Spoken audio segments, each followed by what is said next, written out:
வசுந்தரா தமிழ் சேனலுக்கு உங்களை அன்புடன் வரவேற்கிறேன். இன்னைக்கு முட்டைகோஸ் பொரியல் எப்படி பண்ணுறதுன்னு பண்ணி காட்ட போகிறேங்க. வாங்க வீடியோக்குள்ளே பார்க்கலாம். நறுக்கிய முட்டைகோஸு 2 வாட்டி வாஷ் பண்ணி வச்சுருக்குறேங்க. கடலைப்பருப்பு 1/2 கப்பு 2 வாட்டி வாஷ் பண்ணிவிட்டு நம்ம இதை ஒரு 10 நிமிஷம் தனியாக வேக விடலாம். 10 நிமிஷம் தான் வேக வைக்கணும். நம்ம இதுலேயே இந்த முட்டைகோஸை நறுக்கி வச்சுருக்குறோம் இல்லைங்களா, இது நம்ம ஒரு 5 நிமிஷம் இருந்தால் போதும்.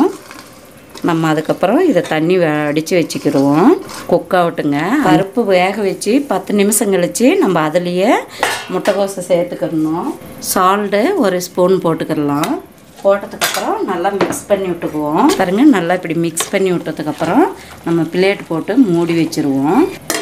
5 நிமிஷம் ஆகிடுச்சுங்க. Case of பண்ணிக்கிடுவோம். இப்போ இதை தனியாக நம்ம வடித்து வச்சுக்கிடலாம்.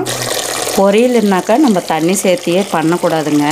அதனால் நம்ம தனியாக அவிச்சு இப்படியே தண்ணி எடுத்துக்கிடணும். சமையல் எண்ணெய் 3 ஸ்பூனு, பெரிய வெங்காயம் 1, திருகிய தேங்காய், கறிவேப்பிலை கொஞ்சம், பச்சை மிளகாய் 5, கொத்தமல்லி தழை கொஞ்சம், சால்ட்டு 1 ஸ்பூனு, பெருங்காய பவுட்ரு கொஞ்சம், மிக்ஸ் பண்ணிய கடுகு 1 ஸ்பூனு, சீரகம் 1/2 ஸ்பூனு.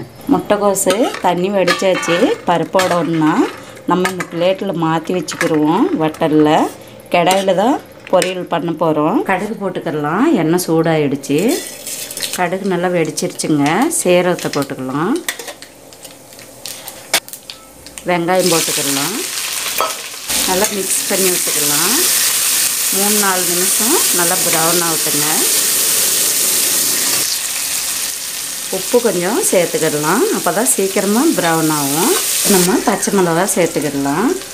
இங்கு பவுட்ரு கொஞ்சம் சேர்த்துக்கிடலாம். முட்டைகோஸுக்கு மட்டும் நம்ம கடைசியாக கருவேப்பிலை சேர்த்துறோம். நான் கருவேப்பிலை தனியாக நான் அதிகமாகவே தான் போடுவேன். இப்போ நம்ம முட்டைகோஸு சேர்த்துக்கிடலாம். அவிச்ச முட்டைகோஸு பருப்பு எல்லாம் மிக்ஸ் பண்ணிக்கிடலாம். முட்டைகோசுலேயும் பருப்பு சேர்த்துருக்குறோம். ஆனால் இப்போ நம்ம கொஞ்சமாக சால்ட்டு சேர்த்துக்கிடலாம். 1 கப்பு திருவிய தேங்காய் இப்போ நல்லா மிக்ஸ் பண்ணி விட்டுக்கிடலாம். தேங்காய் சேர்த்ததுக்கப்புறம் ஒரு 3 நிமிஷம் இருந்தால் போதுங்க. நம்ம இப்போ கேஸ் ஆஃப் பண்ணிக்கிடலாம். கொஞ்சம் தனியாத்தழை சேர்த்துக்கிடலாம். முட்டைகோஸ் பொரியல் ரெடி ஆகிடுச்சிங்க.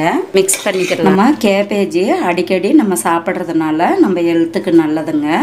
எல்லாருக்குமே பிடிக்குங்க. இந்த மாதிரி ஒரு முறை நீங்கள் பண்ணி சாப்பிட்டு பாருங்கள். கேபேஜ் பொரியல் ரைஸ் கூட நல்லாயிருக்கும், சப்பாத்தி கூட நல்லாயிருக்கும். நீங்களும் இதேமாரி ட்ரை பண்ணுங்கள். எங்கள் வீடியோ பிடிச்சிருந்துச்சுன்னா சப்ஸ்கிரைப் பண்ணுங்கள், ஷேர் பண்ணுங்கள், லைக் பண்ணுங்கள், கமெண்ட் பண்ணுங்கள், பெல் பட்டனை கிளிக் பண்ணுங்கள். நெக்ஸ்ட் வீடியோவில் சந்திக்கலாங்க. வணக்கங்க.